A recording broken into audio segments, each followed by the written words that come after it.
전능자에게서 나온 파멸, 전능자에서 나온 파멸.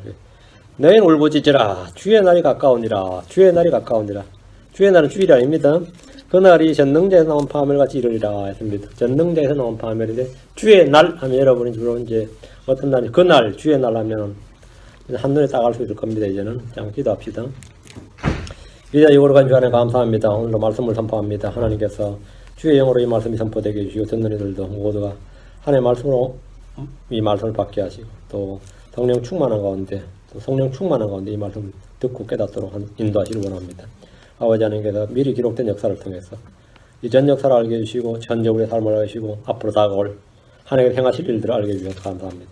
아버지 하나님, 저희가 소망이 없는 자들같이 살지 않고, 또 보지 못한 자들처럼 살지 않고, 저희가 주께서 말씀해 주신 듣고 보고 오늘 미리 아는 자들, 미리 또 깨닫는 자들이 되도록 도와주십시오. 감사드리며 주의 이름 기도합니다. 아멘. 이사야 13장 6절부터 22절까지는 주의 날, 파멸, 멸망, 심판, 진노, 하여튼 그런 것에 대해 다루고 있습니다. 1절부터 18절까지는 그날에 있을 파멸이 너무나 생생하게 그려져 있어서 누구나 읽으면 선명하게 그림처럼 다 보는 말씀입니다. 세계 최초로 제국을 건설했던 바빌론이 마지막에 망하는 장면은 상상을 초월하는 비참한 몰락입니다. 이 구절들은 대부분 주석서들이나 성경학자들이 말하는 메데 페르시아 제국에 멸망하는 바빌론 왕조와는 아무런 관련이 없습니다. 여러분이 아마 뭐 좋은 주석서 찾았다 해도 그 주석 보면 거의 대부분 다 메데 페르시아하고 맞춰가지고 이 주석을 쭉 이렇게 하고 있습니다. 메데 페르시아 제국과 이건 상관없어요. 메데 페르시아 군대는 바빌론을 파괴하거나 불을 지르거나 사륙을 자행하지 않았습니다. 그들은 조용히 들어와서 바빌론 왕국을 장악하고 제국을 접수했습니다. 본문에 나오는 바빌론의 멸망은 주의 날에 있을 멸망, 대환란 때 있을 일을 기록한 것입니다. 주의 날은 오늘날 개신교에서 주장하는 것처럼 주일이나 주의 첫날이나 일요일과는 아무런 관련이 없습니다. 주의 날은 안식일과도 아무런 관련이 없습니다. 그렇다고 월삭이나 어떤 절기와 관련 있는 것도 아닙니다. 사도 요한은 계시록 1장 10절에 내가 주의 날에 성령 안에 있을 때에 내 뒤에서 나팔 소리 같은 큰 음성을 들었는데, 내가 주의 날에 성령 안에 있을 때에 내 뒤에서 나팔 소리 같은 큰 음성을 들었는데, 그 내가 주의 날에 하니까, 이 주의 날에 하니까 당연히 사도 요한이 시공간적으로 대환란으로 옮겨진 거죠. 그래서 성령 안에 있었을 때에 나팔 소리를 들었고, 이제 그때부터 이제 계시가 시작되는데, 우리 킹제임스 성경 쓰는 교회 목사님들 어떤 분은 일요일이라고 해도 무방감 이렇게 네, 진짜 하도 기가 차가지고 일요일 이거는 주의 날이 자고 써놓고 밑에는 또 누가 욕할까봐, 사람을 무서워하면 안 돼요. 욕할까봐 일요일이라고 해도 무방함, 그렇게 이해해도 무방함 이렇게 또 나왔더라고요. 네, 이 주의 날이란 같은 대환란과 뒤에 천년왕국, 새하늘과 새 땅까지 다 포함됩니다. 근데 주로 이제 쓰는 건 대환란이죠. 근데 사도 요한은 그때 이제 성령 안에서 보고 들은 것을 계시록에 기록을 했습니다. 요한이 말한 주의 날은 대환란의 날에서부터 천년왕국, 새하늘과 새 땅까지였습니다. 구약 성경은 주의 날을 크고 두려운 주의 날 이렇게 말하고, 신약에서는 똑같은 주의 날인데 저 크고 주목할 만한 주의 날 이렇게 말합니다. 주의 날은 구름낀 날이고 이교도들의 때라고 합니다. 주의 날은 어둠이고 빛이 아니며 너무 어두워서 그날은 밝음이 없다고 합니다. 그러니까 주의 날은 뭐라고요? 예, 크고 두려운 주의 날이죠. 크고 두려운 주의 날은 유대인들, 이 땅에 남아있는 유대인들에게는 크고 두려운 주의 날이고, 성도들에게는 주목할 만한 주의 날입니다. 우리 올라가니까 크고 두려운 주의 날이 아닙니다. 대상에 따라서 같은 시기인데 대상에 따라 딱 달라지는 거죠. 주의 날은 보응의 날입니다. 오바댜 1장 15절에 주의 날이 모든 이교도들 위해 가까이 이르렀도다. 내가 행한 대로 내게 이루어지리. 너에 대한 보응이 내 머리로 돌아가리라. 너에 대한 보응이, 너에 대한 보복이, 복수가 말, 보응이 내 위로 돌아가린다. 성도들이 뭐라고 그랬죠? 너에 대한 보답이, 보상이 내 머리 위로 돌아가리라. 이게 대상이 딱 달라지는 거죠. 이게 정확히 나눠야 됩니다. 이 말씀을 공부 핵심은 대상을 정확히 나누는 거예요. 이게 크리스천이냐, 환란 성도냐, 구약 성도냐. 그들에게는 뭐가 보응이 내 머리로 돌아가리라. 성도들에게는 보상이 내게로 돌아가리라. 이렇게 됩니다. 주의 날은 주께서 자신의 말씀을 집행하는 날이요 크고 심히 두려운 날입니다. 요엘서 2장 11절에 주께서 자신의 군대 앞에서 친히 목소리를 내시로다. 그분의 진영은 심히 크며 자신의 말씀을 집행하시는 이는 강하시도다. 주의 날이 크고 심히 두려우니 누가 그 날을 견디리요. 주의 날이 크고 심히 두려우니, 주의 날은 크고 심히 두려우니, 이건 대환란이죠. 신약에서 주의 날이 몇 번 기록되어 있습니다. 데살로니가서 5장 2절에 주의 날이 밤에도 똑같이 이런 줄을 너희 자신이 완전히 아느니라. 주의 날이 밤에도 똑같이 이른다. 이것은 어느 날 갑자기 대환란이 임한다는 겁니다. 사람들은 점점 더 나은 세상, 더 살기 좋은 세상, 꿈이 이루어진 세상을 올 것이라고 하지만 성경 어느 날 갑자기 밤에도 똑같이 그날이 주의 날이 임한다고 합니다. 데살로니가서 5장 3절에 그들이 평안하다 안전하다 하고 말할 그때에 아이 뵌 여자에게 해산의 고통이 많은 것 같이 갑작스러운 파멸이 그들에게 임하니 그들이 피하지 못하리라. 대환란이라 불리는 주의 날은 밤에도 똑같이 여자에게 해산의 고통이 많은 것 같이 갑작스럽게 임합니다. 이것은 휴거의 날이 될 수 없는데 도둑이나 갑작스러운 파멸이란 말을 보듯이 이것은 재앙의 날입니다. 우리는 이 날이 오기 전에 하늘로 들림 받습니다.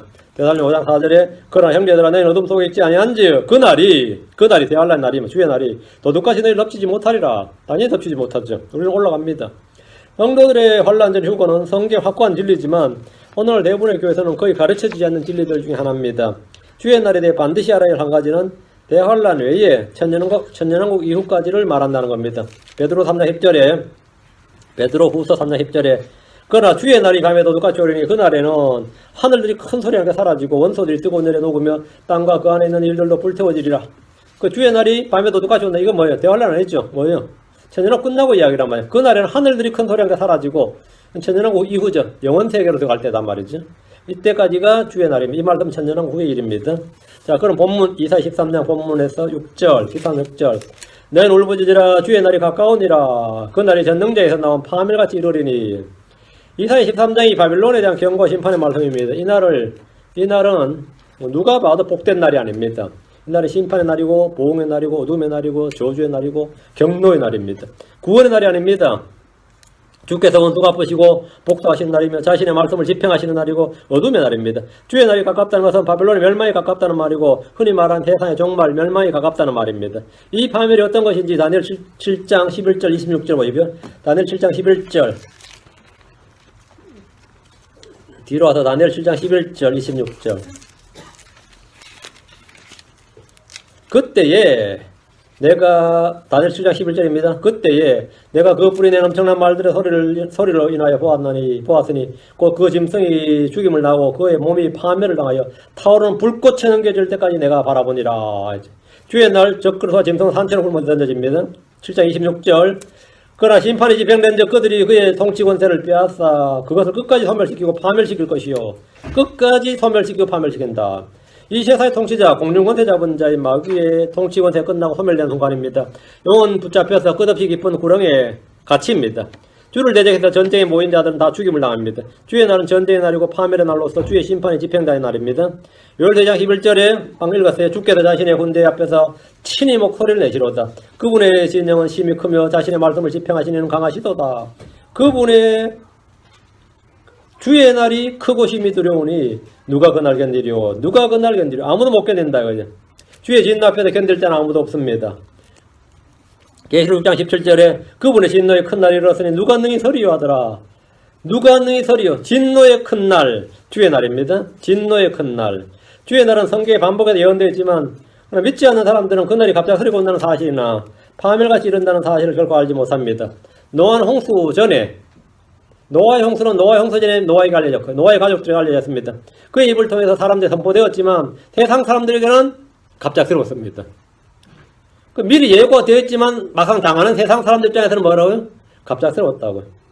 소돔과 고모라에 임한 심판 역시 그 사람들에게는 갑작스러운 심판이었습니다. 갑작스러운 파멸이었어요. 주의 날도 마찬가지입니다. 수천 년 전부터 말해져 왔지만 막상 사람들에게는 세상에는 갑작스러운 일입니다. 파멸이에요. 갑작스러운 파멸이에요. 자, 다시 13장 7절 그런즉 모든 손이 힘을 잃고 모든 사람의 마음이 녹으리라. 그런즉 전능자에게서 나온 파멸같이 이른다. 주의 날이 전능자에서 나온 파멸같이 이르면 모든 손이 힘을 잃고 모든 사람의 마음이 녹으리라 했죠. 그날이 임할 때 사람들에게는 어떤 소망도 없습니다. 그때 사람들이 할 수 있는 일은 산이든 바위든 어디 숨는 것밖에 없어요. 숨는 것이 최고예요. 그 외에는 뭐 달리 할 일이 없습니다. 숨는 거. 그냥 숨는 정도가 아니라 죽음을 구할 정도입니다. 계시록 6장 16절에 산들과 바위들에게 이르되 우리 위에 떨어져서 왕자에 앉으신 분의 얼굴에서와 어린 양의 진노에서 우리를 숨기라. 그날의 사람들은 누구나 사는 것보다 죽는 것이 더 낫다고 하지만 이 죽음도 쉽지가 않습니다. 왜 쉽지 않느냐? 계시록 9장 6절에 자살을 하려고 해도 자살이 안 돼요. 그날들은 사람들이 죽음을 구하여도 그것을 찾지 못하였고 죽기를 바라나 죽음이 그들을 피하리로다. 죽기를 구하나 죽음이 그들을 피한다잖아요. 그날의 사람들은 빛이 없는 어둠, 크고 두려운 날이 무엇인지 온몸으로 체험하게 될 겁니다. 우리는 주님께서 그날에 대해 이렇게 말씀하셨습니다. 우리 주님께서 누가복음 21장 26절에 땅에 임하는 그 일들을 내다보는 것으로 인해 두려움으로 인해 사람들의 마음이 그들을 기진하게 하리니 이는 하늘의 권능들이 흔들릴 것이기 때문이라. 보기만 해도 그냥 기진하고 그런 말은 듣기만 해도 그냥 기진하는 일이래. 근데 그게 현실에 발생한단 말이지. 이날은 그동안 모든 종교인들, 정치인들이 내세웠던 슬로건들이 모두 헛된 것임을 절감하게 됩니다. 밝은 미래를 말하던 학자들의 미래진단이나 예측이나 뭐 더 나은 세상, 더 좋고 살기 좋은 세상, 뭐 유토피아 다 헛소리고 다 거짓말에 불과했던 것임을 다 알게 됩니다. 8절 그들이 무서워하고 산통과 고통에 사로잡혀 해산한 여자같이 아픔을 느끼며 서로를 보고 놀라며 그들의 얼굴은 불꽃같이 되려다. 그러니까 위로는 왕들로부터 아래 종들까지 노예들까지 큰 자나 작은 자나 부자나 가난한 자나 남자나 여자나 관계없이 모든 사람이 무서워합니다. 무서워하고 산통과 고통에 사로잡힌다. 남자도 산통에 사로잡혀요. 산통과 고통에 사로잡혀 해산한 여자같이 아픔을 느낀다잖아요. 응? 이것은 일부 사람들에게만 해당되는 것이 아니라 온 땅, 온 민족, 온 세상에 쏟아지는 주의 경로고 심판입니다. 사람들은 무서워하고 산통과 고통에 사로잡힌다고 말합니다. 산통 고통에. 시편 48편으로 가보시죠. 시편 48편 4절 6절. 이건 전부 다 관주가 되거든요. 정확히 이 구절하고 정확히 짝이 맞는 구절이에요. 그래서 여러분이 이제 이런 구절들 그 옆에다 적어 두시면 돼요. 시편 48편 4절 6절. 보라, 왕들이 모여서 함께 지나가다 그것을 보고 그처럼 놀라며 근심하고 서둘러 사라졌도다. 두려움이 거기서 그들을 사로잡았으며 해산하는 여인의 고통 같은 고통이 사로잡았도다. 예, 보면 해산하는 여인의 고통 같은 고통이 사로잡았도다. 이사야 13장 어때? 정확히 맞죠? 주에 두려우면은 지위 고하를 구분하지 않고 왕들도 다 이렇다 하죠. 그 다음에 예레미야 3장으로 합니다. 예레미야 3장 5절 6절. 예레미야 3장 5절 6절. 이게 시편에도 나오고 이사야에도 나오고 예레미야에도 나오고 계속 반복해서 계시록까지 나오는 말이에요. 계속 반복해서 나오는 말씀이다 말이에요. 예레미야 3장 5절 6절. 주가 이같이 말하노라. 우리가 소리를 들었는데 그것은 떨고 두려워하는 소리요 평안의 소리가 아니로다. 이제 너희는 남자가 아이를 베어 산고를 겪느냐 하고 또 묻고 또 알아보라. 남자마다 산고를 겪는 여인같이 자기 손을 허리에 대며 모든 얼굴이 창백하게 변함을 내가 보면 무슨 까닭이냐. 여기 보면 남자가 산고를 지금 이게 정확히 말씀이 정확히 짝이 맞죠. 남자마다 산고를 겪는 여인같이 자기 손을 허리에 대며 그 얼마나 아픈지 자기 손을 허리에 대는데 뭐 남자 왜 손에 허리에 대요? 너무 아프네 그렇죠. 이건 자골신경통이 아닙니다.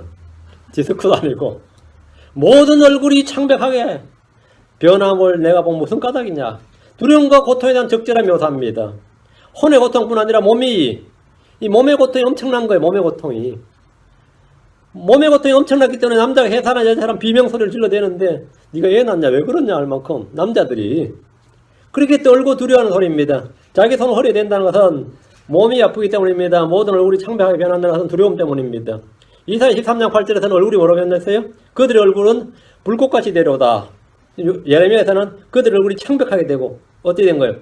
불꽃같이 되리라. 이거는 놀라고 상황에서 생기는 현상이고 창백하게 되는 것은 걱정과 근심으로 기진에서 생기는 거죠. 그날의 사람들의 얼굴은 불꽃이 되거나 창백하게 되거나 또는 기근으로 너무 굶으면 어때요? 검게 됩니다. 검게 돼요. 검게 되는 것은 기근과 강한 햇볕 때문인데 셋 중에 하나입니다. 불꽃같이 되거나 창백하게 되거나 검게 된다. 9절 이사야 13장 9절 보라 주의 날고 진노와 맹렬한 분노로 인한 잔혹한 날이 이르러 그 땅을 황폐하게 하며 그분께서 그 땅의 죄인들을 그곳에서 끄집어내어 멸하시리니. 주의 날 곧 진노와 맹렬한 분노로 인한 잔혹한 날. 주의 날에는 정확한 정의 있죠. 주의 날이 어떤 날인가 하면 이거죠. 진노와 맹렬한 분노로 인한 잔혹한 날 이렇게. 주의 날에 대한 성격이 잘 규정되어 있는 말씀입니다. 주의 날은 진노의 맹렬한 분노로 인한 잔혹한 날은 누구의 진노? 하나님의 진노입니다. 요한계시록 4장부터 19장에 해당하는 말씀이 정확히 여기에 해당합니다. 요한계시록 4장부터 19장이 뭐냐면 진노와 맹렬한 분노로 인한 잔혹한 날이에요. 여러분 요한계시록 읽다가 거기서부터 쭉 내용 읽어보면 다 이 이야기란 말이에요. 그날에 어떤 재앙과 심판이 있는지는 계시록 본문 읽어보면 왜 진노와 맹렬한 분노로 인한 잔혹한 날인지 쉽게 알 수 있습니다. 7봉인의 재앙으로요 땅이 황폐하게 됩니다. 7천사의 나팔 재앙을 잠깐 보면 계시록 8절로 가시 보면 왜 맹렬한 분노의 잔혹한 날인가, 진노와 맹렬한 분노의 잔혹한 날인가를 볼 수 있어요. 계시록 8절로 갑니다. 첫째 천사가 나팔을 불면 피 섞인 우박과 불이 나와서 땅 위에 쏟아지고 나무의 3분의 1이 타고 모든 푸른 풀이 탑니다. 자연재앙이죠. 그럼 땅이 황폐하게 된다는 말은 문자 그대로 땅이 초토화된다는 거예요. 나무와 풀이 다 불타면 완전히 땅이 황폐하게 되는 거죠. 다음 둘째 천사가 나팔을 불면 8장 9절입니다. 불타는 큰 산과 같은 것이 바다에 던져지고 바다의 3분의 1 피가 되고 또 바다에 있으면서 생명을 가진 창조물 3분의 1이 죽고 뼈들이 3분의 1이 부서지고 이거 바다가 박살나는 거죠. 땅만이 아니라 바다도 박살나는 거예요. 셋째 천사가 나팔을 불면 11절입니다. 강들의 3분의 1과 물들이 아예 마실 수 없는 독이 되어버리고 쑥이 떨어진다고 그랬죠. 독이 된다는 말이에요. 11절. 그러면 또 강이 박살났고 다음에 8장 12절. 강이 박살났다는 바다가 박살난 거는 해상무의 끝난 거고요. 강이 박살났다는 말은 사람의 삶의 생수가 끝나는 거예요. 사람은 전부 다 강에서 강물로 사는 겁니다. 바닷물로 사는 게 아니라 또 강이 끝났다 말이고 그렇죠. 다음에 8장 12절에는 넷째 천사가 나팔을 불면 하늘에 해와 달과 별들이 사기를 잃고 빛을 잃어버립니다. 이 재앙들은 땅, 바다, 강, 하늘에 비치는 뭐죠? 자연재해죠. 이건 그 땅이나 바다나 강과 하늘에 이렇게 땅이 이렇게 변하면 이거는 뭐 믿는 자 믿지 않는 자 상관없이 다 고통을 받는 거예요. 이거는 유니버셜이에요. 보편적인 거란 말이죠. 다 고통을 받는단 말이죠. 그러니까 이 날이 주의 날고 진노와 맹렬한 분노란 잔혹한 날 이렇게 되는 거죠. 이 세상에 이런 날은 없단 말이죠. 그분께서 그 땅의 죄인들을 그곳에서 그 집안에 멸하시리니 이 말씀은 사람들의 몸에 직접 해를 끼치는 것입니다. 그 죄인들을 그 집안에 멸한다 그러면 그 넷째 천사까지 나팔은 사람들의 다이렉트로 미치는 건 아니었어요. 그죠? 자연에 미친 거지. 해, 달, 별, 강, 땅, 바다, 강, 하늘에 미치고 그래서 사람들이 이제 영향을 받는 것이고 자연 재앙으로 다섯 번째 나팔부터는 직접 사람 몸에다가 해를 끼치는 거예요. 다섯째 천사가 나팔을 불면 어떻게 되는 거죠? 다섯째, 여섯째, 일곱째는 사람 몸에 다이렉트로 해를 끼치는데 땅속에 올라오는 정갈 같은 짐승이 쏘는 것으로 인해 사람들이 5달 동안 엄청난 고통을 받는데 그 고통이 마치 정갈이 사람을 쏠 때 주는 고통과 같더라. 이렇게 9장 5절 나오죠. 여섯째 천사는 나팔을 불죠? 그럼 유프라테스에 묶였다가 풀려난 네 천사들이 사람들을 막 죽게 되는데 진짜 문자에서 사람 죽게 되는데 요한이 그 말들과 그 위에 탄 자들 보니까 이들의 수가 2억이나 되더라는 거예요. 이들에 죽는 인류가 3분의 1이었습니다. 계시록 9장 17절 19절 내가 이같이 환상 중에 그 말들과 그 위에 탄 자들을 보았는데 그들에게 불과 청옥과 유황으로 된 흉갑이 있었고 또 그 말들의 머리는 사자의 머리가 닿으며 그것들의 입에서는 불과 연기와 유황이 나오더라. 이 세 가지고 그것들의 입에서 나오는 불과 연기와 유황에 의해 사람들의 3분의 1이 죽임을 당하니라. 그것들의 권능은 그것들이 입과 꼬리들에 있었는데 그것들의 꼬리들은 뱀 같았고 또 머리들을 가지고 있어서 그것들이 그 꼬리들로 해하더라. 이건 괴수죠. 이걸 사람들은 몬스터라 그래야 돼. 이게 괴물입니다. 이런 괴물들이 올라서 사람 직접 죽게 되는 거예요. 꼬리들을 해하더라. 이게 다이렉트로 사람의 신체에 유해를 가하는 거죠. 그 첫째, 둘째, 셋째, 넷째는 땅, 바다, 강, 하늘에 재앙이 내려서 사람들이 고통을 입었다면 다섯째, 여섯째, 일곱째는 직접 사람에게 이제 고통을 가하는 거죠. 고통을 가하고 죽이는 거다 말이죠. 이것이 주께서 그날에 사람들을 끄집어내서 멸하시는 방법입니다. 지금 이사야서 14장 9절에 그분께서 그 땅의 죄인들을 그곳에서 끄집어내 멸하시리니 이 말이 뭐냐면 이렇게 재앙으로 멸하신다는 말이에요. 처음에는 자연재앙으로 다음에는 직접 다이렉트로 멸하신다는 거지. 이것이 이제 주님께서 멸하시는 방법인데 주께서 재림하시면 주의 천사들과 그분의 입에서 나오는 칼에 또 죽임을 당합니다. 이제 제일 마지막이죠. 그전에는 재앙들로 인해 죽임을 당합니다. 인류는 핵전쟁이나 해성의 충돌이나 전염병이나 인공지능을 정착한 로봇들에 멸망하는 것이 아닙니다. 전문가들이 예측하는 어떤 시나리오도 결코 받지 않습니다. 성경은 주의 날이 갑작스럽게 임함으로써 죄인들이 죽고 땅이 황폐하게 되면 주의 칼에 죽임을 당한다고 분명히 말합니다. 다시 이사야 13절 와서 10절 하늘의 별과 하늘의 별무리들이 빛을 내지 아니하고 해가 자기 길로 나아가도 어둡게 되며 달이 자기 빛을 비추지 아니하로다. 이거는 정확히 어디에 해당되죠? 예, 넷째 천사가 나팔을 불 때죠. 넷째 천사가 나팔을 불 때입니다. 그럼 계시록으로 치면 8장 12절이 되겠네요. 계시록 8장 12절이 이게. 이것은 일식이나 월식으로 전혀 설명되지 않는 자연 현상입니다. 하나님께서 하늘의 해와 달과 별들을 만드신 목적이 뭐냐? 물론 계절과 날짜인 걸 만드는 게 맞죠. 근데 제일 첫 번째가 뭐냐면 표적들입니다. 창세기 1장 14절 보시죠. 하나님께서 해와 달 별들을 만드신 첫 번째가 창세기 1장 14절 보면 하나님께서 이루시되 하늘의 궁창에 광채들이 있어서 밤에서 낮을 놔주고 또 그것들은 표적들과 계절들과 날들과 해들을 나타내라. 첫 번째 표적들이에요. 사인이라면 사인. 하늘의 궁창에 있는 광채들, 해, 달, 별들이 표적들을 나타내는 때가 주의 날입니다. 이때 해와 달과 별들이 어둡게 되는데 넷째 천사가 나팔을 불 때 이래 되고 다음에는 다섯째 천사가 금병을 부을 때 그 계시록 8장 12절, 계시록 16장 10절이네요. 그 이제 이사야 13장 10절 이야기는 계시록 8장 10절 12절과 16장 10절 이야기란 말이에요. 계시록 16장 10절에 보면 또 천사가 이건 대접을 주고 개혁성의 대접으로 되어 있죠. 우리는 금병으로 되어 있고요. 골든 바이어를 이제 쏟아붓는데 나팔장 때는 해와 달과 별들의 3분의 1이 타격에 입어서 부분대로 어두워졌어요. 그렇죠? 그런데 이번에는 계시록 16장 10절에는 전체입니다. 금병을 쏟아부은 다섯째 천사가 자기 병을 짐승의 자리에 쏟아부으며 그의 왕국이 어둠으로 가득하고 그들이 아픔으로 인하여 자기 혀를 깨물며 이랬단 말이죠. 그래서 온 땅이 어둠으로 가득하게 됩니다. 요엘 3장 15절에 해와 달이 어두워지며 별들이 빛을 내는 것을 멈추려다. 해와 달이 어두워지고 별들이 빛을 내는 걸 멈춘다 이랬어요. 그 대언자 요엘이 주의 날에 대언한 이 예언의 말씀과 지금 계시록에 나오는 이 말씀, 지금 이 이사에 나오는 말씀, 이게 전부 다 일치합니다. 우리 주님께서 이 말씀 하셨어요. 주님께서도. 마태복음 24장 29절에 그 날들의 환난 뒤에 즉시 해가 어두워지며 달이 자기 빛을 내지 아니하고 별들이 하늘에 떨어지며 하늘들의 권능들이 흔들리리라. 이랬어요. 그 보면 그 날들의 환난 뒤에 즉시 해가 어두워지며 달이 자기 빛을 내지 아니하고 이게 언제야 하면 계시록 8장 12절, 16장 10절 이야기다 말이죠. 모두 같은 날 같은 때에 관한 예언입니다. 자, 다시 이사야로 13장 11절. 내가 그들의 악으로 인하여 세상을 벌하고 그들의 불법으로 인하여 사악한 자들을 벌하며 교만한 자들의 거만함을 그치게 하고 무서운 자들의 오만함을 낮추며 내가 그날에 그들의 악으로 인하여. 그래서 주님께서 세상의 방관자가 아니라는 겁니다. 주님은 세상에 대해 아무것도 하지 않고 구경하는 분이 아닙니다. 많은 사람들은 주님께서 역사에서 그냥 방관자로 구경꾼으로 계시는 분인 줄 압니다. 주님은 의를 행하는 자들이 보상하시고 악을 행하는 자들이 보응하시는 분입니다. 주께서 그들의 악으로 인하여 세상을 벌하시고 그들의 불법으로 인하여 사악한 자들을 벌하신다고 하십니다. 주님은 이스라엘이 죄를 범하면 7배나 벌하겠다고 하셨습니다. 아버지들의 불법은 자손들의 벌하여 3, 4대까지 이르게 하신다고 합니다. 주님은 하늘의 문제를 벌하시고 땅의 왕들을 벌하십니다. 이사야 24장 21절. 대환란 때 재앙이 사람들과 이 땅에만 있는 건 아니란 말이죠. 둘째 하늘에 있는 정사들, 권능들, 높은 처소들은 영적 악에 대해서 심판이 있다 이거죠. 이사야 24장 21절. 그럼 영들과 적그리스도 보면 되죠. 거짓 대언자도 마찬가지고. 이사야 24장 21절.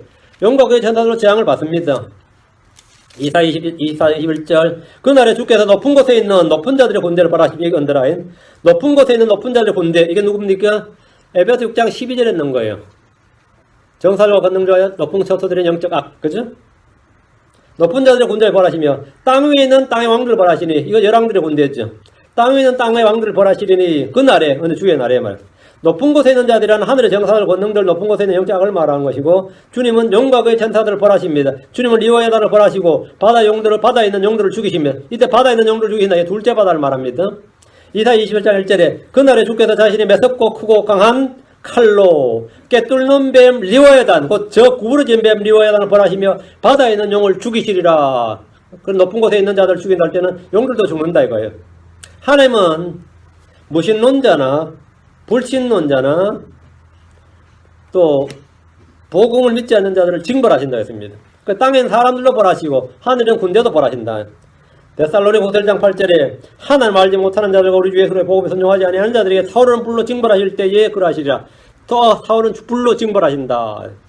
주님은 이교도들과 이방민족들을 벌하십니다. 이사야 29장 6절에 만군의 주께서 천둥과 지진과 큰 소리와 폭풍과 삼기는 불로 불꽃으로 너를 징벌하시리라. 너를 징벌하신다. 뭘로? 천둥, 지진, 큰 소리, 폭풍, 삼키는 불. 이런 것들이 지진, 주께서 징벌하시는 거예요. 폭풍, 토네이도, 이거 다 주께서 징벌하신 도구입니다. 경로의 도구예요. 주님은 이스라엘을 핍박하고 대적했던 민족들을 벌하십니다. 예레미야 5장 9절, 주가 말하노라 내가 이런 일들로 인하여 징벌하지 아니하겠느냐 내 혼이 이 같은 민족의 원수를 갚지 아니하겠느냐. 갚는다 이거예요. 그러니까 주님께서 역사에 이렇게 개입하시는 거죠. 지금 이 은혜 시대 2000년 동안 사람들은 하나님께서 어떤 나라에도 역사에 개입 안 하시는 걸로 너무 조용하니까 하나님 없는 줄로 압니다. 주의 날은 주께서 의로운 자들 위하여 이스라엘 위하여 친히 원수 갚아주시는 날입니다. 그 날에는 교만한 자들의 거만함이 그치고 무서운 자들의 오만함이 낮추어집니다. 이런 때 사람들의 학문이 아무것도 아니라는 걸 알게 되죠. 그렇게 사람들이 쌓아 올려놨던 것들이 다 아무것도 아니란 말이죠. 12절 사람을 정금보다 더 귀하게 하되 심지어 오빌의 금강석보다 사람을 더 귀하게 하려다. 이게 뭔 말이에요? 하나님께서 인권을 존중해 준단 말이에요. 여기서 보면 전혀 그 이야기 아닙니다. 이 말은 역설법입니다. 하나님께서 한 사람이 오늘 천하보다 귀하게 여긴다는 뜻이 아니고 그날에 너무 많은 사람이 죽었어. 사람이 너무나 귀하게 되었다는 거예요. 아이고 세상에 사람이 없어.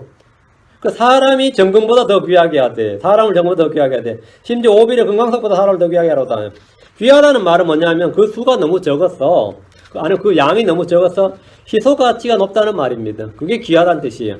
주의 날에는 바빌론은 완전히 전멸하기 때문에 정금보다 더 귀하게 되고 오빌의 금광석보다 더 귀하게 된다는 말입니다.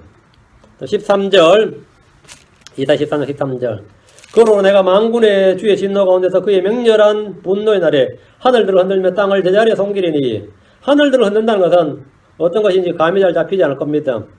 우리말 표현에 하늘이 무너진다는 말에서도 하늘이 흔들린다는 말은 잘 없죠. 하늘이 흔들린다 그러면 뭐죠?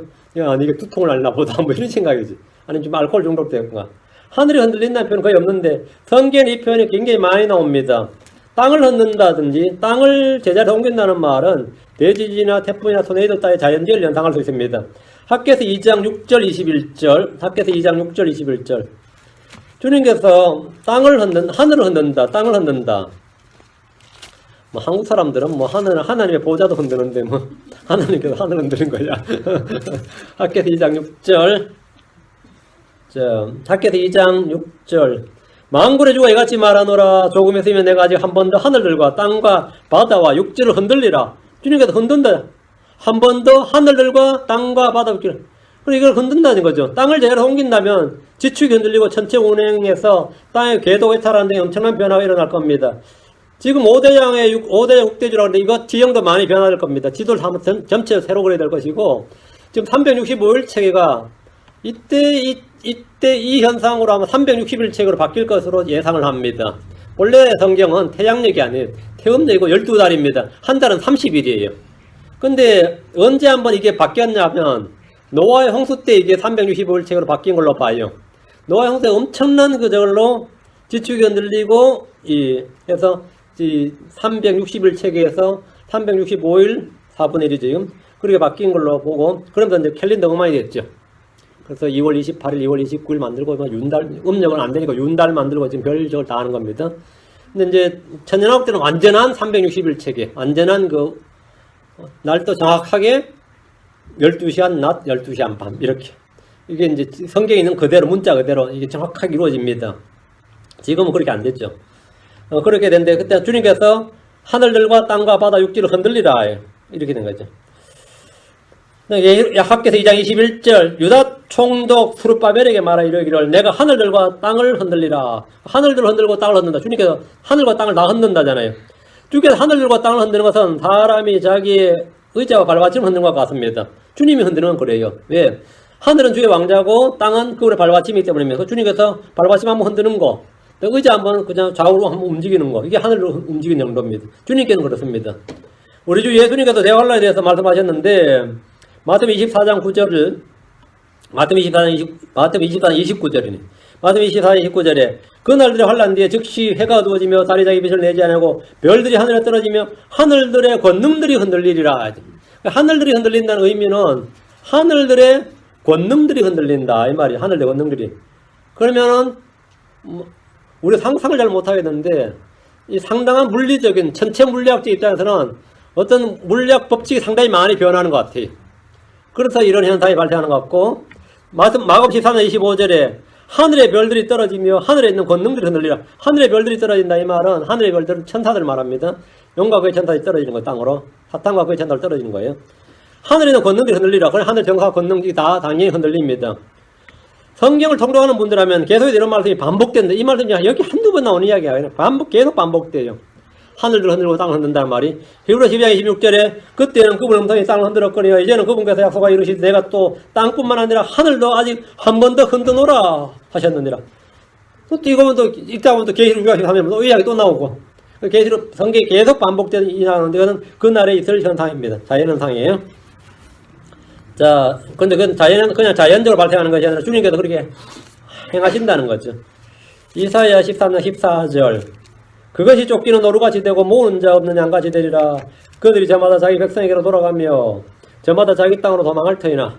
자, 쫓기는 노루는 사냥꾼들이나 사냥개들이 쫓기는 노루 또는 늑대나 사자 같은 맹수에게 쫓기는 그런 노루를 생각해 보면 됩니다. 노루 사냥을 뭐 여러분 해보셨는지 모르겠는데 노루는 이제 저는 이거 노루 겨울 내면 몇 마리 잡아봤어요. 네, 본론은 철사로 잡습니다. 철사로 노루끼리 딱 놨는데 절대 중요한 한 가지는 철사를 잘 구워야 되고요. 그 다음에 사람 냄새를 절대로 거기 풍기면 안 돼요. 그게 가장 중요한 겁니다. 사람 냄새 풍기면 노루는 다른 데로 가버립니다. 사람 냄새를 안 풍기고 그걸 해야 되니까 힘들죠, 사실. 그래서 사람 냄새를 안 풍겨야 돼요. 그리고 나서 이제 거기 딱 놓으면 잘 잡혀요. 겨울에 보면 꼭 한두 마리 잡아요. 근데 저는 잘 못 잡았는데 우리 위에 동네 애들은 너무 잘 잡아서 문제도 노루 씨를 말린다고 걱정이 많았어요. 하도 많이 잡아가지고. 근데 이제 이 사냥 말고 사냥개 프로 사냥할 때는 위에서 아래로 걷습니다. 아래에서 위로 걷으면 안 되고 다리가 뒷다리가 길기 때문에 위로 올라갈 때 너무 잘 달려요. 근데 위에서 아래로 노라보라고 치면 앞다리가 달기 때문에 굴러요. 잘 못 뛰깁니다. 노란 뭐든지. 그래서 그 밑에 사람들이 쫙 있고 이제 사냥꾼들 위에서부터 훑어 내려오는 그런 건데 뭐 말만 했지 실제 우리 동네에서 그렇게 해본 데는 없는 것 같아요. 실제로 이 노루가 쫓기는 노루같이 쫓기는 노루가 그래야 되는 거죠. 그럼 막 구르고 뭐 난리가 난 거죠. 큰 바빌론이 무너질 때 거기에 살던 사람들이 이런 모습입니다. 모은 자 없는 양같이 목자가 없는 양들이죠. 어떤 사람들이 끌지 않는 그런 양들은 사방 흩어질 뿐입니다. 큰 바빌론은 큰 바빌론과 무역을 하고 살던 자들이나 돕는 자들이나 그곳에 있던 외국인들은 모두 자기 백성에게로 돌아가고 자기 땅으로 도망합니다. 지금 한국 땅에 외국인들이 있는데 한국 전쟁이 일어나면 가장 먼저 자기 백성에게로 돌아가고 자기 땅으로 도망할 겁니다. 한국 땅에 일본 사람 엄청 많죠. 얼른 튀겠죠. 한국 땅에 미국 사람도 엄청 많습니다. 빨리 도망가야지. 한국 땅에 중국인들도 마찬가지예요. 부산에 러시아 사람도 엄청 많습니다. 그러면 한국 전쟁이 일어난다고 뭐 그들 어떻게 하겠어요? 뭐 얼른 도망가요. 자기 백성에게로 돌아가면 저마다 자기 땅으로 도망갈 테나. 큰 바빌론은 세계 무역의 중심지입니다. 거기 있는 사람들은 가장 먼저 칠 거예요. 그런데 큰 바빌론을 달려는 사람들 치는데 그곳 사람들이 어디로 갈 곳도 없겠, 그곳 본래 원주민, 본래 바빌론 사람들이 갈 곳도 없겠지만 자기 고국이 있는 사람들은 자기 땅으로 도망가기 바쁠 겁니다. 그러나 이 탈출이 쉽지가 않습니다. 자국민을 보호할 군대가 오는 것도 아니고 주의 진도를 막을 수 있는 국가나 정부는 없기 때문입니다. 15절 도망을 하는데 어떻게 일어나는 거예요?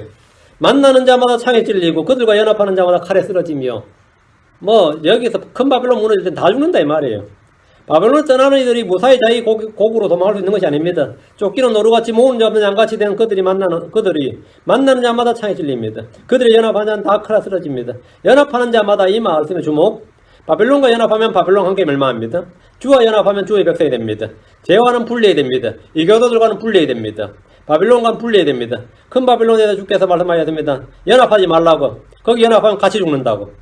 계시록 18장 4절에 또 내가 들으니 하늘로부터 또 다른 음성이 나서 이르되 내 백성아 너희는 그녀에게서 나와 그녀의 죄들에 참여하는 자가 되지 말고 그녀가 받을 재앙들을 받지 말라.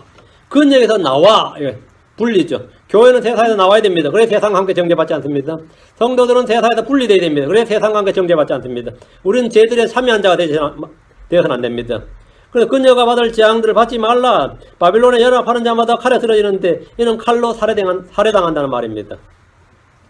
16절 그들의 자녀들도 그들의 눈앞에서 내던져져서 여러 조각이 나고 그들의 집들은 노략을 당하며 그들의 아내들은 강간을 당하리라.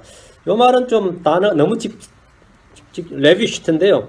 그냥 욕을 당하리라. 뭐 요 정도가 좀 정확한 것 같습니다. 좀 더 나은 것 같습니다. 그 아내들은 뭐 물론 그것도 포함되겠지만 레비시트 하면 그렇습니다. 수치 모욕인데 그게 좀 심한 거죠. 흠정리에서는 이 단어를 전부 다 그냥 강간을 당하리라 이렇게 나왔는데 뭐 그것도 이 의미는 맞습니다. 1차 의미 맞는데 그것보다 약간 더 포함이, 단어 약간 더 뜻을 포함이 좀 더 많은 걸 포함합니다. 바빌론은 전에 유다를 공격할 때 닥친 대로 죽이고 아이들은 그들 눈앞에 내던져서 여러 조각 냈습니다. 이게 역사적 사건이에요. 바빌론이 유다를 점령할 때 이렇게 했어요. 집들을 도략하고 여자들을 강탈했습니다.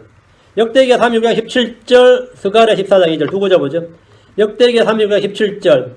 그러므로 그분께서 갈대아 사람들의 왕을 그들에 데려오시며 그들의 성 속에 있는 집에서 칼로 그들의 청년들을 죽이며 청년이나 처녀나 나이 든 자나 나이 들어 등이 굽은 자나 불쌍히 여기지 않았더라. 노인들까지 다 죽였다 이 말이에요.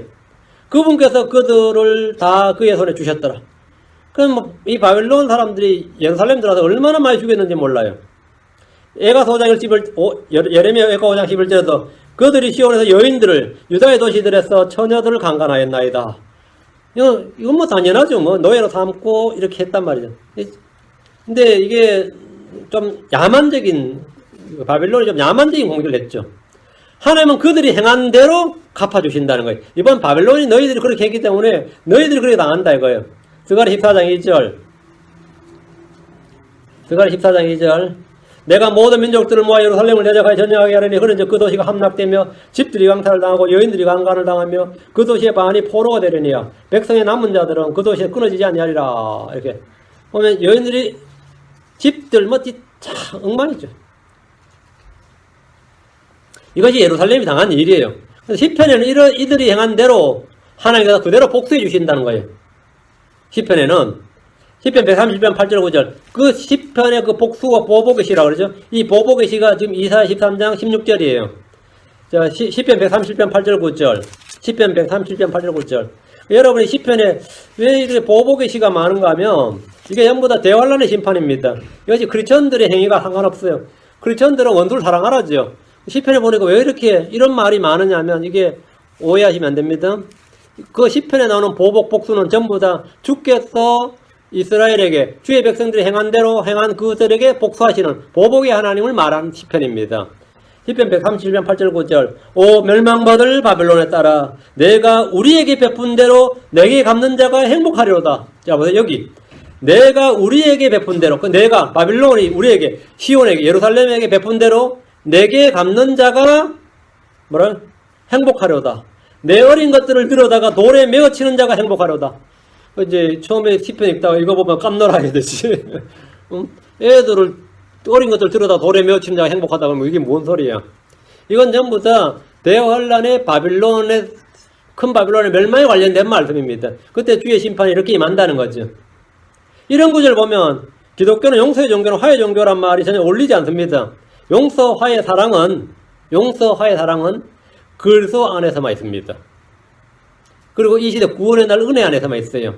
대환란 때는 용서, 화해, 사랑이 아니라 진노, 보복, 경노, 심판입니다. 그리스도가 없는 곳에서는 복수와 진노와 원수 갚음과 심판이 있을 뿐입니다. 이것은 율법에 따른 겁니다. 율법은 말하기를 출애굽기 21장 3절 25절 그러나 어떤 손해가 뒤따르면 너는 생명으로 눈은 눈으로 이는 이로 손은 손으로 발은 발로 화상으로 상처는 상처로 매는 매로 갚을지니라. 그러니까 이건 정확히 맞는 거죠. 율법에 따른 거잖아요. 그러니까 예루살렘에 너희들이 유대인들이 한 그대로 밤에 하나님께서 원수 갚는 내게 맡기라. 보복은 내게 속해. 복수는 내 것이다 말이에요. 주님께서 그대로 복수해 주신 장면이에요. 그것을 이제 시편 기자가 쫙 생긴 걸 그런 시편을 가지고 무슨 시편? 보복의 시편이라 그럽니다. 그건 크리스천의 윤리나 크리스천의 교리가 아닙니다. 신약교회의 교리가 전혀 아니라고. 신약교회의 교리라 그러면 내가 우리에게 베푼 대로 내게 갚는 자 행복하리로다. 내 어린 것들을 돌로 치는 들여다 돌에 메어치는 자 행복하리로다. 이건 말도 안 되는 소리죠. 이거는 신약교회의 교리하고는 하나도 상관이 없는 이야기입니다. 말씀을 정확하게 시대와 대상을 나눠야 됩니다. 시대와 대상을 정확히 나눠야 돼요. 그러면 전혀 문제되지 않습니다. 17절 성경을 엄청 읽었는데 이 대상을 못 나눠가지고 이걸 막 교회에다 적용하면 어떻게 되겠어요? 안 되죠. 안 되면 어떻게 되는 거냐? 그때 영적 해석을 하는 거예요. 이건 그런 뜻이 아니라 영적인 분노를 품어야 된다. 마귀를 내려찍어야 된다. 이런 식으로. 물론 마귀가 내려찍히지도 않지만 이제 그런 식의 해석밖에 안 나와요. 그러면 성경 자체가 평생 공부하는 겁니다. 17절 이사 14장 17절 보라 은도 중히 여기지 아니하고 금도 기뻐하지 아니하는 메대 사람들을 내가 이렇게 해서 그들을 치게 하리니 하나님께서 바빌론을 칠 때 메대 사람들을 이렇게 해서 그들을 치게 했다고 합니다. 역사적 사건을 예언대로 적용한 예인데 벨사살 왕이 죽던 날 다니엘은 주의 손이 쓴 글을 해석해 주면서 이렇게 말했습니다. 다니엘서 5장 25절 28절 다니엘서 잠깐 보시죠. 전에 저희 교회도 다니엘서 강의를 한 2번 했었습니다. 근데 저희 교회 현재는 들은 분이 아무도 없을 것 같아요. 근데 또 새로 해야 되는 거죠, 한번. 다니엘서 5장 25절 28절. 자, 주의 손이 벨사살 왕궁의 벽에 이렇게 썼어요. 기록된 글은 이것이니 메네 대길로 바르시니이다. 그것의 해석은 이러하니 메네는 하나님께서 왕의 왕국을 제시해서 그것을 끝내 했다는 것이요. 대개는 왕을 저울에다니 부족함이 있다는 것이며 베레스는 왕의 왕국이 나뉘어서 왕의 왕국이 뭐냐 바빌론 왕국이 나뉘어서 말이에요. 메대 사람들과 페르시아 사람들에게 주어졌다는 것이니라. 여기 보세요. 메대 사람들과 페르시아 사람들. 바빌론을 정복한 게 누구냐면 메대 페르시아 제국입니다. 메대 페르시아 제국이에요. 그러다가 이제 메대 제국이 이제 페르시아 제국 흡수가 되는 거죠. 다음 페르시아 고레스가 이제 페르시아 제국이 되는데 고레스가 왕이 되기 전에는 메대 사람이 왕을 했습니다. 그래서 다니엘은 바벨론 왕국이 메대 사람들과 페르시아 사람들에게 주어졌다고 말했습니다. 그날 밤에 벨사살 왕이 죽임을 당하고 메대 사람 다리오가 그 왕국을 취했습니다. 본래대로 하면 힘은 고레스가 더 있었죠. 다리오가 아니라 고레스가 더 있었는데 고레스와 다리오가 인척 관계였습니다. 그래서 다리오가 다리오한테 왕위를 양보를 하고 자기는 정복 전쟁을 계속한 거예요. 페르시아 제국이. 그리고 나서 이제 페르시아 고레스가 이 다음에 이제 왕이 된 거죠. 메대 사람들은 은도 중에 여기지 않고 금도 기뻐하지 않는다고 했는데 세상에 은도 중에 여기지 않고 금도 기뻐하지 않는 그런 사람이 있어요? 그런 민족이 있냐고. 어느 나라나 전쟁하면 제일 먼저 중앙은행부터 털어요. 중앙은행에 있는 금을 턴다고. 그래 그 금을 자기 나라를 일단 옮겨놓고 전쟁을 한 겁니다.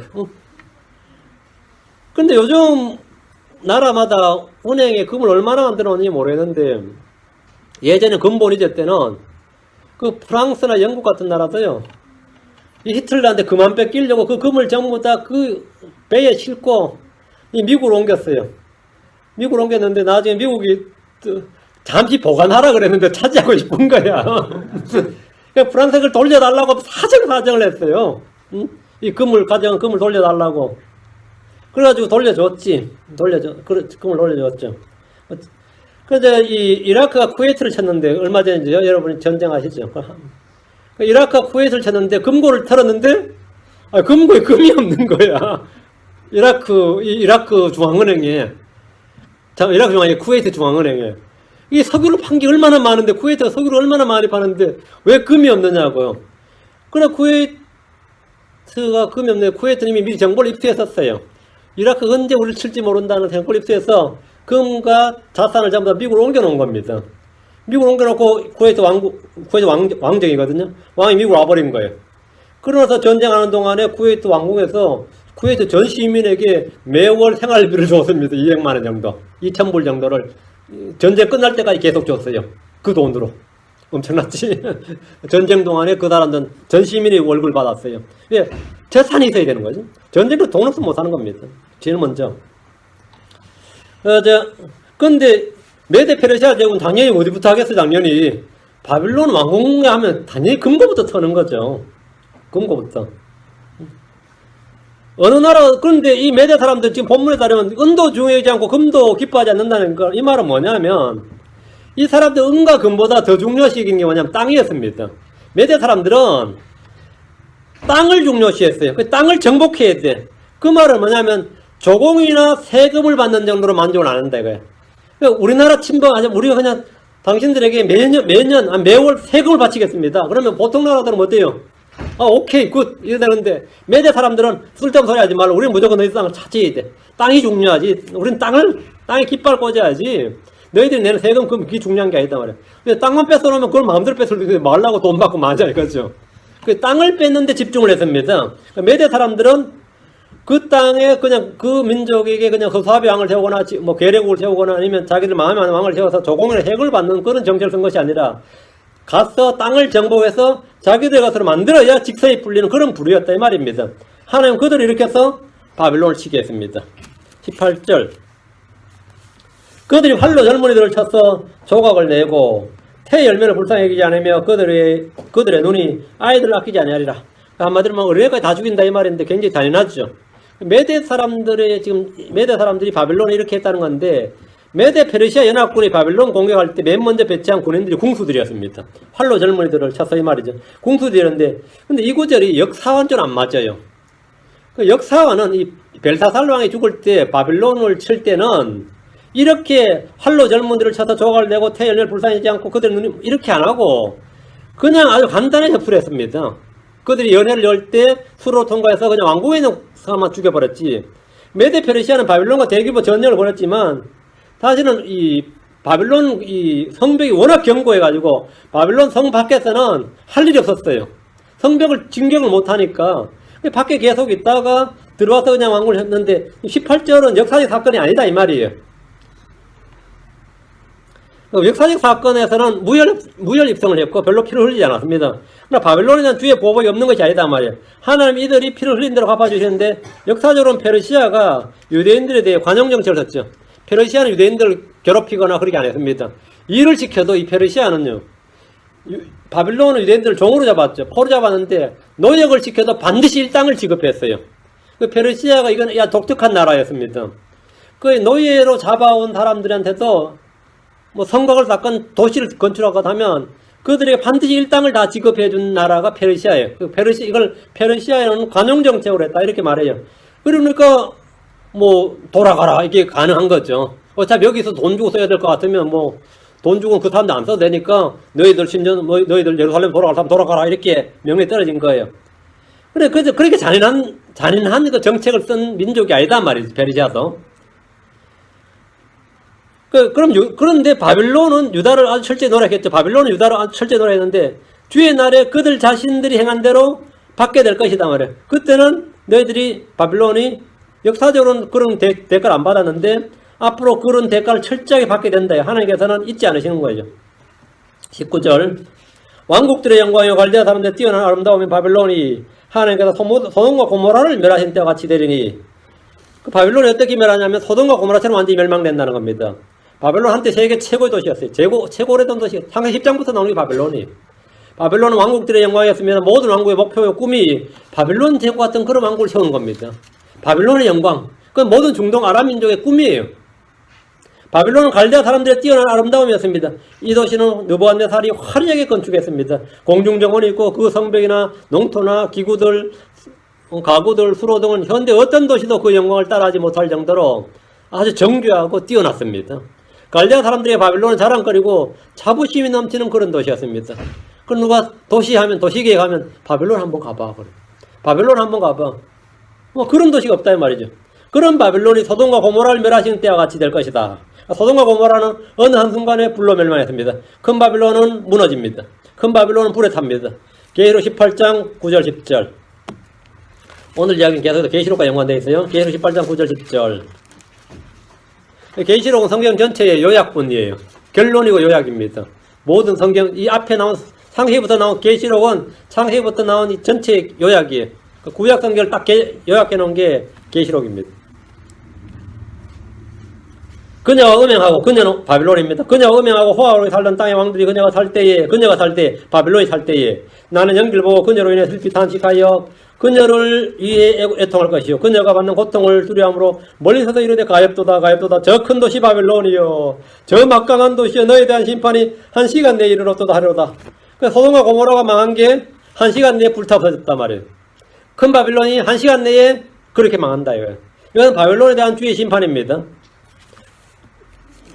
자 20절 불타고 지진으로 무너지고 불탑니다. 20자 이사야로 와서 13절 20절 그곳에는 결코 사람이 거주하지 아니하고 대대로 사람이 거하지도 아니하며 아라비아 사람도 거기에 장막을 치지 아니하고 목자들도 거기서 양우리를 만들지 아니할 것이요. 바벨론이 완전히 항폐하게 돼가지고 거기는 아무도 살 수 없는 도시가 된 겁니다. 완전히 항폐화돼서 전에 바벨론은 예루살렘을 항폐하게 하고 모든 사람을 죽이거나 포로 잡아가고 그랬습니다. 이에 대한 하나님의 복수입니다. 이에 대한 하나님의 복수예요. 예레미야 51장 24절 26절 하나님의 복수인데 이제 이건 율법에 따른 겁니다. 율법에 따른 겁니다. 율법에서 눈에는 눈, 이에는 입니다. 똑같이 하나님께서 예루살렘에 향한 대로 바빌론에 향한다 이 말입니다. 예레미야 51장 24절 26절 너희 눈앞에서 바벨론과 갈대아의 모든 거주민이 시온에서 행한 악행, 시온 예루살렘입니다. 시온에서 행한 악행, 곧 그들의 모든 악행을 내가 그들에게 갚아주리라.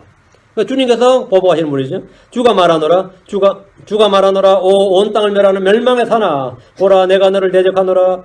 내가 내 손을 내 위로 내밀어 너를 바위들로부터 굴러내리게 하고 너를 불탄 산이 되게 하리라. 또 그들이 내게서 모퉁이 돌이나 기초석을 취하지 아니할 것이요 내가 영원히 항폐하게 되리라. 주가 말하노라.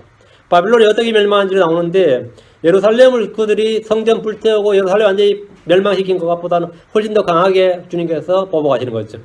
하나님 원수 갚는 분이십니다. 우리가 직접 원수를 갚을 필요가 없습니다. 우리는 다만 그분의 진노하심에 맡기면 됩니다. 다음에 13장 21절 이사 13장 21절 오직 사막의 들짐승들이 거기에 누우며 음울한 창조물들이 그들의 집들이 가득하고 올빼미들이 거기에 거하며 사티로스들이 거기에서 춤을 추고. 바빌론이 멸망하니까 그 장소에는 누가 오는 거예요? 그 동물들이 이제 사자나 뭐 이런 동물들도 아니고 그렇다고 소나 양이나 낙타같이 가축도 아니고 아니 사람도 없고 이상한 짐승들이 오는 거예요. 이 사막의 들짐승들이 거기에 누우며 음울한 창조물들이 여기 온더라. 음울한 창조물들이 그들의 집들에 가득하고 올빼미들이 거기에 거하며 사티로스들이 거기에 춤을 추고. 이 사티로스도 온더라. 사티로스 음울한 창조물.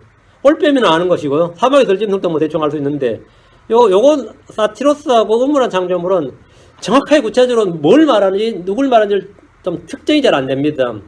큰 바빌론이 무너지면 그것이 어떻게 되는지를 보여주는데 오직 사막의 들짐승들이 거기에 눕는다 했습니다. 음울한 창조물들이 그들의 집들에 거하고 올빼미들이 거기에 거하며 사티로스들이 거기서 춤을 춥니다. 사람도 없고 양이나 소나 낙타나 염소 같은 이 가축도 없습니다. 거기 사는 짐승들은 영적 동물들입니다. 음울한 창조물들 이건 뭐 영적 존재들입니다. 땅에서는 이스라엘에게 먹지 말라고 한 부자한 짐승도 있지만 음울한 짐승은 땅에 없었어요. 율법 어디에도 없습니다. 사티로스는 그리스 로마 신화에 등장하는 반인반수죠. 상체는 사람이고 하체는 염소, 뿔이 있는 그게 이제 사티로스인데 신화적 동물이죠. 그런데 성경에는 실제 동물로 나옵니다. 사티로스의 정확한 정체를 알 수 없기 때문에 사람들은 성경이 신화를 바탕으로 편집된 것이라고 말합니다. 사실은 정반대입니다. 성경에 있는 동물들이 신화에서 차용된 겁니다. 그래서 이 진리란 것은 항상 이 밖으로 나오면 변질이 돼요. 변질이 되는 건 신화나 전설이 되는 거예요. 그래서 우리가 예를 들어 각 모든 나라마다 홍수의 전설이 있다. 어때요? 대홍수의 전설이 있다. 그러면 노아의 홍수가 각 신화에서 따온 게 아니라 노아의 홍수가 원형이고 각 민족의 신화 이야기가 거기서 차용된 거죠. 그 사티로스나 용이나 여름에 하는 뭐 유니콘이나 이런 것들은 신화에서 성경으로 간 것이 아니라 성경에서 신화로 간 겁니다. 성경에서. 자, 거의 모든 신화와 전설은 성경에서 나와서 왜곡된 것들입니다. 자, 거인족이 나온다. 거인족은 성경에 나오는 거예요. 성경에서 신화에서 차용된 거죠. 자, 그 신화로 사용된 겁니다. 대환란 때는 땅에 독특한 짐승이 생깁니다. 하늘에서 내려온 마귀와 그의 천사들이 있고 땅에서 올라온 짐승들이 있어요. 괴물들이죠. 이들은 지금 이 땅에 있는 동물들과 전혀 다른 동물들입니다. 이들 중에 하나가 사티로스입니다. 이들 중에 하나가 이름이 뭐냐면 사티로스예요. 그 정갈 같은 놈도 있는데 정갈은 아니었죠. 그와 같이 메뚜기도 있는데 땅에서 올라온 메뚜기는 땅에 있는 메뚜기와는 전혀 다르단 말이죠. 올라온 메뚜기는. 그래서 이건 초자연적인 동물이고 이거는 마귀와 관련된 동물이었습니다. 이 중에 하나가 사티로스인데 이들은 지금 이 땅에 있는 동물과 전혀 다르고 큰 바빌론이 무너지면 그것을 자신들의 거처로 삼습니다. 사티로스는 거기가 얼마나 좋았던지 춤을 춥니다. 그것은 마귀들의 거처이기 때문입니다. 자, 22절입니다. 섬들의 들짐승들이 그들의 황폐한 집에서 부르짖으며 용들이 그들의 좋은 궁궐에서 부르짖으리라. 여기 용들이 나오네. 용들이. 그녀의 때가 가까이 이르러한즉 그녀의 날들이 연장되지 아니하리라. 여기다 용들이 등장하는데 성경이 말한 용들 드래곤은 우리가 막 이 애들이 지금 학교에서 배우는 다이노소로 공룡이 아닙니다. 이 용들은 둘째 하늘의 기품의 바다 위에 있습니다. 리오에단이 바로 용들의 일종입니다. 리오에단이 용들의 일종이고 이 10편, 7, 4편, 13, 14절 오면 주께서 주의 능력으로 바다를 나누시고 물들 가운데는 용들의 머리들을 깨뜨리시며 리오에단의 머리들을 산산정을 내시고 그를 광야에 거주하는 백성에게 먹을 것으로 주셨도다. 근데 물들 가운데는 용들의 머리를 깨뜨리시며 했죠. 그런데 대환란 때 용들은 땅에 내려와서 여기에 거처를 삼습니다. 바빌론은 용들의 거처가 되고 뒤로 가서 예레미야 51장 31절 한번 더 확인합시다. 예레미야 51장 31절 바빌론이 무더기가 되고 용들의 거처가 되며 거주민이 없어 놀랄 일과 비웃음거리가 되리라. 한때는 그렇게 상업의 도시였는데, 그죠? 무역 도시였는데 바빌론이 무더기가 되고 이건 이제 무너진 상태죠. 용들의 거처가 되며 용들은 이제 여기 사티로스나 용들이 여기서 거처를 삼는다는 거죠. 올빼미도 마찬가지고 놀랄 일과 비웃음거리가 되리라. 하솔도 용들의 거처가 됩니다. 대환란 때 예루살렘이 이집트 영적으로 소돔이 될 때 그곳은 용들의 소굴이 될 겁니다. 에스가 가던 에돔 지역도 용들의 거처가 됩니다. 말라 1장 3절 용들이 이제 지상에 상당히 많이 내려왔어요. 이 용들 어떻게 하죠? 내단을 뺏어 먹나요? 아니면 가죽을 벗겼어? 용들 어떻게 처리해? 말라 1장 3절 예. 에서는 미워하였으며 광야 용들을 위해 그의 산들과 유산을 피폐하게 하였느니라. 그 에서 에돔 땅을 용들의 거처로 만들겠다는 거죠. 용들의 거처로. 덕분에 용들은 대환란 때 들의 짐승이라 불립니다. 둘째 하늘에 있던 놈들이 내려와서 뭐라고요? 에돔에 거하고 바빌론에 거하고 하솔에 거하니까 야 용들이 요즘 용들인데 견학 가고 싶으면 이리 가면 돼요. 이리 가면 돼. 대환란 때 이리 가면 돼요. 대환란 때 용들은 이제 각 곳에 자신들의 처소를 삼기 때문에 이제 들의 짐승으로 이제 들의 짐승이 된 거예요. 들의 짐승. 본래는 하늘에 둘째 바다 물들 사이에 있었는데 파충류였단 말이죠.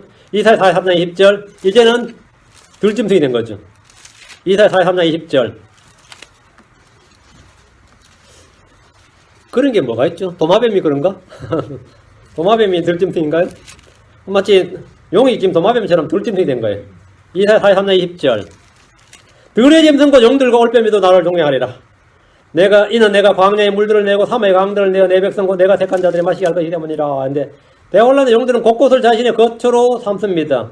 이사야 34장 13절 앞으로 34장 13절 그녀의 궁궐에는 가시나무가 자라며 그것의 요새에는 쇠기 풀과 들장미가 자라서 그것은 용들의 처소가 되고 올빼미의 뜰이 되리라 했습니다.